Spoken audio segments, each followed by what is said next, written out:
Denver Public Schools doesn't have as many students as it used to, and fewer students means less money. Now the district says it's going to have to close some schools to make up the difference.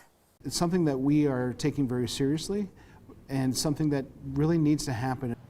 The district has already begun that work, but it hasn't named which schools will close yet. But 9 News reporter Cole Sullivan shows us how the district will decide. The state's largest school district isn't as big as it once was. At historic Fairview Elementary, just 200 students enrolled in classes this year.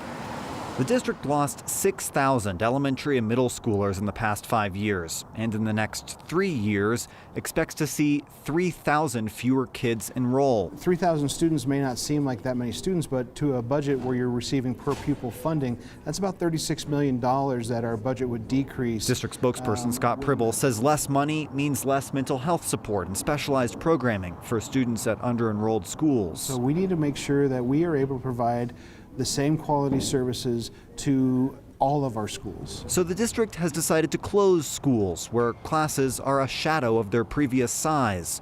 Half a dozen schools like Fairview with fewer than 215 students could be on the chopping block. A dozen more with fewer than 275 students like Colfax Elementary are at risk if their enrollment is projected to fall. We want everybody to know that this is a difficult decision for us as well. We know that it's impactful to you. The district says certain parts of town are likely to be more affected. Some neighborhoods on the west side have 20% fewer kids than they did 10 years ago. The district says it'll consider equity guidelines when deciding which campuses to close. It's heartbreaking and difficult work, but in order for the district to remain solvent, it's work that needs to happen. So here's what happens next. The district will release the names of the schools in the coming weeks. Then it'll have community meetings for parents. The school board is scheduled to vote on the closures at its November meeting, and then those schools will close before classes begin next fall. The district spokesperson says not included in this criteria or whether the schools received any upgrades recently. So theoretically, there could be a school with brand new air conditioning that ends up on the closure list next year. Well, so it really is going to be a surprise.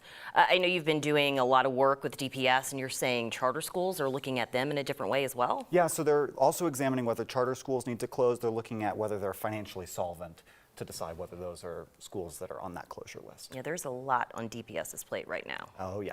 All right. Thanks for following it for us. Of course.